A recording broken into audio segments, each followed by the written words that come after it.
ચાલો બાળકો, આપણે બાદબાકી કરીએ. આપણે પહેલા લેવલમાં એક અંકની બાદબાકી કરતા શીખી ગયા છીએ. તો આજે આપણે 2 અંકની બાદબાકી કરતા શીખીશું. ચાલો એક સવાલ લઈએ. 38 ઓછા 12 નો જવાબ શું આવશે? 38 ઓછા 12 કરતાં કેટલો જવાબ આવશે? શું તેનો આપણે કોષ્ટકમાં ઉકેલ કરીએ? આ કોષ્ટકમાં આપણે સૌપ્રથમ અહીં એકમ લઈશું અને માની લઈએ કે આ એક સળી એક છૂટા બરાબર છે અને એકમની ડાબી બાજુ દશક હોય છે, માટે માની લઈએ કે એક ઢગલી એક દશક બરાબર છે. એક ઢગલી એક દશક બરાબર કેવી રીતે? કારણ કે એક ઢગલીમાં 10 છૂટા છે અને એક દશક 10 બરાબર છે. આપણે જોયું કે 38માં 3 દશક અને 8 એકમ છે, માટે આપણે તેને એકમ અને દશકના સ્થાનમાં લખ્યા છે અને આપણે બાદબાકી કરવાની છે, માટે અહીં બાદબાકીનું ચિહ્ન મૂકીશું. હવે 12 ને જુઓ અને કહો કે તેમાં એકમ અને દશક કેટલા છે? એકદમ સાચું, 1 દશક અને 2 એકમ છે. તો ચાલો કહીએ કે એકમમાં કેટલા અને દશકમાં કેટલા છે? તો બાદબાકીની શરૂઆત કરીએ. જેમ કે તમને ખબર જ છે, 38માં 3 દશક અને 8 એકમ છે. હવે કહો કે 8 એકમ એટલે કેટલા છૂટા? કારણ કે 1 એકમ એટલે 1 છૂટા છે, માટે અહીં 8 છૂટા થશે. હવે દશકમાં જોઈએ. 3 દશક એટલે કેટલી ઢગલી? કારણ કે 1 દશક 1 ઢગલી બરાબર છે, માટે અહીં 3 ઢગલી થશે. અહીં આપણે 8 એકમમાંથી 2 એકમ બાદ કરવાના છે, એટલે કે 8 છૂટામાંથી 2 છૂટા ઓછા કરવાના છે. કેટલા છૂટા રહ્યા? અહીં 6 છૂટા બાકી રહ્યા. હવે અહીં 3 ઢગલી છે, તેમાંથી આપણે 1 ઢગલી ઓછી કરવાની છે, કારણ કે આપણે 3 દશકમાંથી 1 દશક બાદ કરવાના છે. તો કહો કે 1 ઢગલી ઓછી કરતાં કેટલી ઢગલી બાકી રહેશે? સાચું, અહીં 2 ઢગલી રહેશે. તો આપણે શું સમજ્યા? 8 ઓછા 2 બરાબર 6 અને 3 દશકમાંથી 1 દશક બાદ કરતાં 2 દશક રહ્યા. આ પ્રમાણે જવાબ શું આવ્યો? 38 ઓછા 12 બરાબર 26. 47 ઓછા 25 કેટલા થશે? વિચારો તો.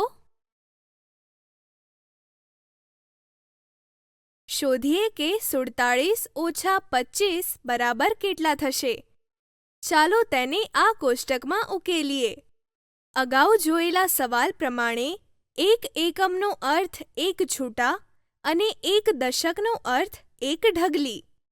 હવે આપણી પાસે 47 છે, તો તેમાં કેટલા દશક અને કેટલા એકમ છે? 4 દશક અને 7 એકમ. અને આપણે અહીં બાદબાકી કરવાની છે, માટે આપણે અહીંયા બાદબાકીનું ચિહ્ન મૂકીશું. હવે 25 ને જુઓ. 25માં 2 દશક અને 5 એકમ છે, તેને આપણે બાદ કરવાના છીએ. તો જોઈએ કે 47 ઓછા 25માં એકમ અને દશકના સ્થાનમાં કેટલા હશે. ચાલો શોધીએ. 47માં 7 એકમ અને 4 દશક છે. હવે કહો કે 7 એકમ એટલે કેટલા છૂટા થશે? 7 છૂટા. અને 4 દશકમાં કેટલી ઢગલી છે? 4 ઢગલી. હવે આપણે એકમમાં 7માંથી 5 બાદ કરવાના છે, એટલે કે 7 છૂટામાંથી 5 છૂટા ઓછા કરવાના છે. તો આપણી પાસે કેટલા છૂટા રહ્યા? 2. તેને આપણે જવાબના સ્થાનમાં મૂકીશું. તેવી જ રીતે આપણી પાસે 4 ઢગલી છે, તેમાંથી 2 ઓછા કરવાના છે, માટે આપણે 2 ઢગલી ઓછી કરીશું. તો આપણી પાસે 2 ઢગલી બાકી રહી. તેને આપણે જવાબના સ્થાનમાં મૂકીશું. તો આપણે સમજ્યા કે 7 ઓછા 5 બરાબર 2 રહે છે અને 4 દશકમાંથી જો આપણે 2 દશક ઓછા કરીએ તો આપણને 2 દશક મળે છે, એટલે કે 47 ઓછા 25 બરાબર 22 થશે. ચાલો આનો પણ ઉકેલ મેળવીએ. 55 ઓછા 33 બરાબર કેટલા થશે? વિચારો. તો ચાલો શોધીએ કે 55 ઓછા 33 કેટલા થશે. તો આ સવાલનો પણ કોષ્ટકમાં ઉકેલ કરીએ. એકમનો અર્થ 1 છૂટા અને દશકનો અર્થ 1 ઢગલી. હવે 55માં 5 દશક અને 5 એકમ છે. તેમાંથી આપણે 33 બાદ કરીશું. તેમાં 3 દશક અને 3 એકમ છે. અને શોધીશું કે એકમ અને દશકના સ્થાનમાં કેટલા આવશે. જેમ કે આપણે જોઈ રહ્યા છીએ કે 55 એટલે 5 એકમ અને 5 દશક. તો કહો કે 5 એકમનો અર્થ એટલે કેટલા છૂટા? 5 છૂટા. અને 5 દશક એટલે 5 ઢગલી. 5 એકમમાંથી 3 એકમ ઓછા કરતાં 2 એકમ રહ્યા. તેને આપણે જવાબના સ્થાનમાં મૂકીએ.